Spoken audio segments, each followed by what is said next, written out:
কিন্তু আগে ছিল জিয়া পরিবারের প্রতি কমিটমেন্ট। এখনকার মনে হচ্ছে যে দায়িত্ববোধ থেকে সমাবেশ সফল করতে হবে, লোক ধরার মতো জায়গা নেই।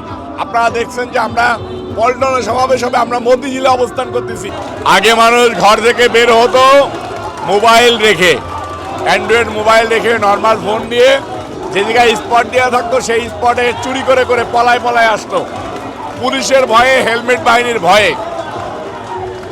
এবারের সমাবেশে স্বতঃস্ফূর্ত অংশগ্রহণ, আগেও যেমন লোক হয়েছে স্বাভাবিকভাবে এখন একটু বেশি হবে।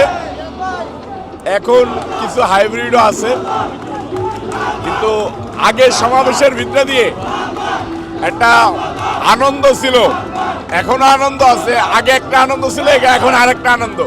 আগে মনে হতো সমাবেশ সফল করতেই হবে, আর এখনকার মনে হচ্ছে যে দায়িত্ববোধ থেকে সমাবেশ সফল করতে হবে।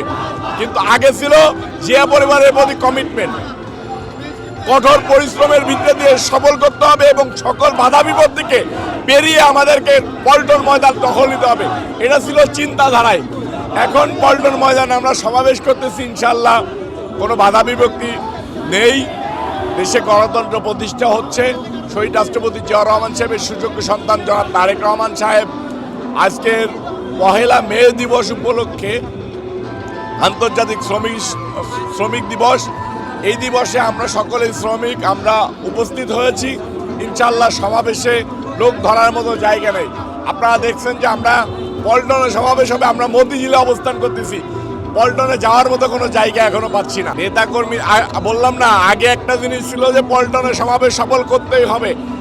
বিএনপির চেয়ারম্যান জনাব তারেক রহমান সাহেব ফোনে বলে দিতেন, সেটাই একরকম ছিল।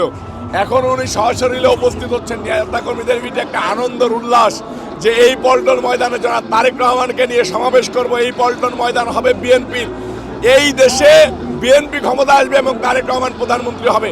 সেই আবেগ, অনুভূতি, ভালোবাসার জায়গা, কমিটমেন্টের জায়গা জনাব তারেক রহমান সাহেবকে দেখতে আমরা সকলে চলে এসেছি। আমাদের চিন্তাধারায় শ্রমিকদেরকে নিয়ে, আমাদের চিন্তাধারা কৃষকদেরকে নিয়ে, আমাদের চিন্তাধারা সাধারণ ছাত্রদেরকে নিয়ে, ছাত্রীদেরকে নিয়ে, আমাদের চিন্তাধারা যারা খেটে খায়, যারা দিনমজুর, তাদেরকে নিয়েই বেশি। কারণ আমাদের দেশটাই দরিদ্র, আমরা এই দরিদ্র দেশের সকলেই শ্রমিক, আমরা এই দেশের সকলেই পরিশ্রম করে খেতে চাই। যে কারণে আমাদের চিন্তাধারাটাই থাকে একটা মানুষ যাতে সুস্থভাবে, সুন্দরভাবে পৃথিবীতে জীবনযাপন করে যেতে পারে।